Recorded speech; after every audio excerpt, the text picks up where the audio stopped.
নমস্কার বন্ধুরা, কস্তুরীস কিচেনের আরেকটি পর্বে আপনাদের সকলকে জানাই স্বাগত।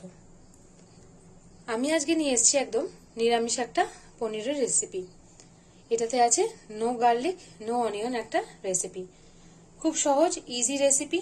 এটার নাম হচ্ছে দই পনির। চলুন আমরা দেখে নিই এটা কিভাবে বানাতে হয়।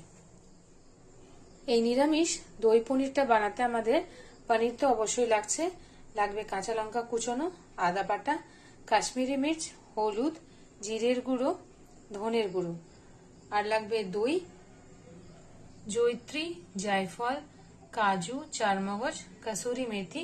আর এই কাজু আর চারমগজটাকে আমরা সেদ্ধ করে নিয়ে তারপরে এটাকে বেটে রেখেছি। আর রান্নাটি হবে সর্ষের তেল দিয়ে। প্রথমে একটা আমরা ম্যারিনেশন তৈরি করব। তার জন্য একটা বোলের মধ্যে সর্ষের তেলটা দিয়ে দিব। সর্ষের তেলটা অবশ্যই দেবেন, এখানে যেন কোনো রকম রিফাইন্ড তেলটা দেবেন না, কারণ সর্ষের তেলে কিন্তু এই ফ্লেভারটা খুব ভালো আসে। সর্ষের তেল দিয়ে দিয়েছি। এবারে এর মধ্যে দিয়ে দেব ধনে গুঁড়ো, তারপর দিয়ে দেব জিরের গুঁড়ো, এবার দেব একটু হলুদ, তার সঙ্গে দিয়ে দেব কাশ্মীরি মির্চ কালারের জন্য, আর দিয়ে দেব কাসুরি মেথি।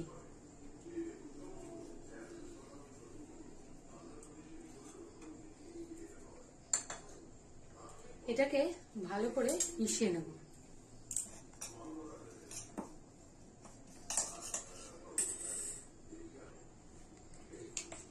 এবার দিয়ে দেবো এর মধ্যে পরিমাণ মতো নুন, এর সঙ্গে দিয়ে দেবো আরেকটু বিট লবণ।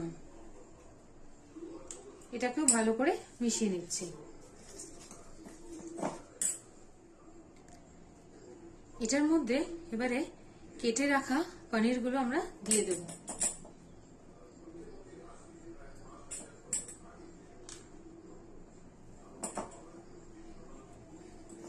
দেওয়ার পরে এটাকে ভালো করে মিশিয়ে নেব। ঠিক অনেকটা যেমন টিক্কা করলে যেরকম হয় পনির টিক্কা মশলা, সেরকম ভাবে আমরা ম্যারিনেশনটাকে রেডি করে নেব, ভালো করে মিশিয়ে নিয়ে। এটাকে মিশিয়ে 10 মিনিট মতো রেখে দিতে হবে। প্যানটা আমরা একটু গরম করে নিয়েছি। এতে কিন্তু একদমই আর তেল দেবো না, কারণ পনিরে যখন আমরা ম্যারিনেশন করেছিলাম সে যে তেলটা দিয়েছিলাম তাতেই এটা হয়ে যাবে। তো ডাইরেক্টই পনিরটা আমরা এতে দিয়ে দেবো।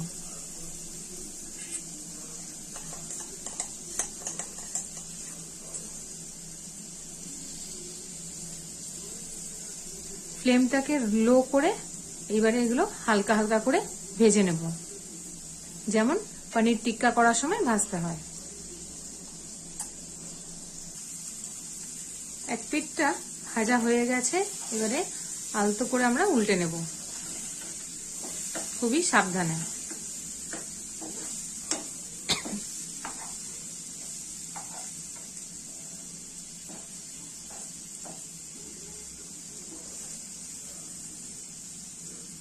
দু পিঠ হালকা করে আমরা ভেজে নেব। দু পিঠ সুন্দর করে ভাজা হয়ে গেছে, এবারে আমরা তুলে নেব। খুব বেশি লাল করে ভাজার দরকার নেই, একটু শাঁকা শাঁকা কিন্তু হলেই হয়ে যাবে। এবার তাহলে আমরা এটাকে নামিয়ে নেব। এবার আমরা গ্রেভিটার জন্য রেডি করব, কিন্তু সেটা কিন্তু আমরা এই দইয়ের মধ্যে সবকিছু মিশিয়ে নেব। প্রথমেই আমরা দিয়ে দেবো ধনের গুঁড়ো, তারপর এর মধ্যে দিয়ে দিতে হবে জিরের গুঁড়ো, আর দিয়ে দেবো গোলমরিচের গুঁড়ো। এটাকে এবার ভালো করে মিশিয়ে নিতে হবে। এই মশলাটাকে দইয়ের সঙ্গে ভালো করে আমরা মিশিয়ে নেব।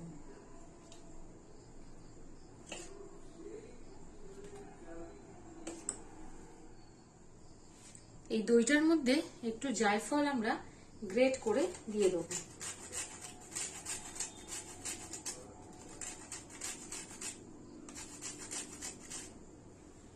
এটাকেও ভালো করে মিশিয়ে নেব। যেই প্যানটার মধ্যে পনিরগুলো আমরা একটু ভেজে নিয়েছিলাম সেই প্যানেই আমি দিয়ে দিচ্ছি আবার সর্ষের তেল। এই প্যানটাতে কিন্তু অনেক মশলা লেগে আছে, তো শুধু শুধু মশলাটা কেন নষ্ট করব, এরই মধ্যে আমি দিয়ে দিলাম একটু সর্ষের তেল। তেলটা গরম হয়ে গেছে, এর মধ্যে আমি গোটা জিরে ফোড়ন দিয়ে দিলাম, সঙ্গে দিলাম শুকনো লঙ্কা, দুটো ছোট এলাচ ফাটিয়ে নিয়েছি সেটা দিলাম, আর দিয়ে দেবো অল্প জয়িত্রী। এটা একটু ভালো করে আমরা ভেজে নেব। মশলাটা ভালো করে ভাজা হয়ে গেছে, সুন্দর গন্ধ বেরিয়ে গেছে। এবার এর মধ্যে আমরা দিয়ে দেবো আদা বাটা, এটাকে একটু ভেজে নেব।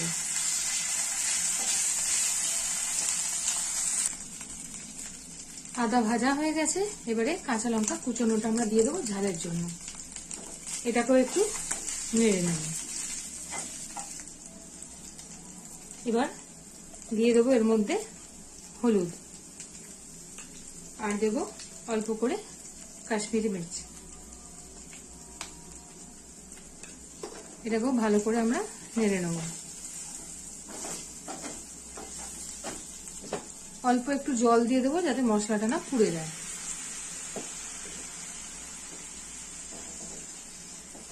এটাকে ভালো করে কষিয়ে নেব। মশলাটাকে ভালো করে কষিয়ে নিয়েছি, এবারে দই আর মশলার যে মিশ্রণটা রেখেছিলাম সেটা দিয়ে দেব। অবশ্যই কিন্তু গ্যাসের ফ্লেমটাকে লোতে রেখে দিয়ে ভালো করে এটাকে কিন্তু মিশিয়ে নিতে হবে।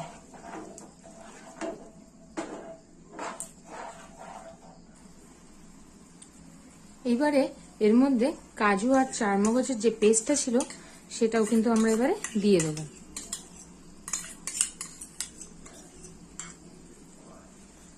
তারপরে ভালো করে মিশিয়ে নেব। মশলাটাকে আমরা খুব ভালো করে কষিয়ে নিয়েছি, এবারে এতে পরিমাণ মতো দিয়ে দেবো নুন, আর সামান্য একটু চিনি দেবো, যেহেতু টক দই দেওয়া আছে টকটাকে ব্যালেন্স করার জন্য। দিয়ে ভালো করে নেড়ে চেড়ে নেব। এরপর পরিমাণ মতো জল দিয়ে দেবো। আমি দই আর কাজুর বাটার যে মশলাটা ছিল বাটিতে লেগে সেইটা বাটি ধোয়া জলটা আমি এতে দিয়ে দিয়েছি। আপনারা চাইলে এখানে কিন্তু অল্প করে দুধও ব্যবহার করতে পারেন। এটাকে এবারে কম আঁচে ফুটতে দিতে হবে। গ্রেভিটা আমাদের রেডি হয়ে গেছে, এবারে ভেজে রাখা যে পনিরগুলো ছিল সেগুলো কিন্তু আমরা এর মধ্যে দিয়ে দেবো। হালকা হাতে নেড়ে চেড়ে নেব, তাহলে কিন্তু আমাদের রান্নাটা একদম নিরামিষ পনিরটা কিন্তু রেডি হয়ে যাবে। ফাইনালি আমাদের পনিরটা কিন্তু হয়ে গেছে। এবারে আমরা নামানোর আগে একটু গরম মশলা, কাসুরি মেথি আর একটু ঘি দিয়ে গ্যাসটাকে অফ করে দেবো।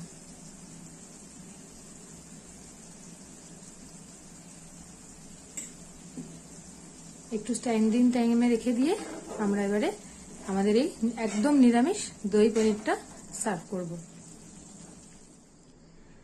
তাহলে দেখলেন কত সহজে কিন্তু কয়েকটা উপকরণ দিয়েই এই রান্নাটা কত সহজে রেডি হয়ে যায়। যদি রেসিপিটা ভালো লেগে থাকে তাহলে একটা লাইক, কমেন্ট, শেয়ার আর সাবস্ক্রাইব করবেন আমার এই চ্যানেলটাকে। ভালো লাগলে আমার পাশে কিন্তু অবশ্যই থাকবেন। ধন্যবাদ, থ্যাঙ্কস ফর ওয়াচিং। ভালো থাকবেন, সুস্থ থাকবেন।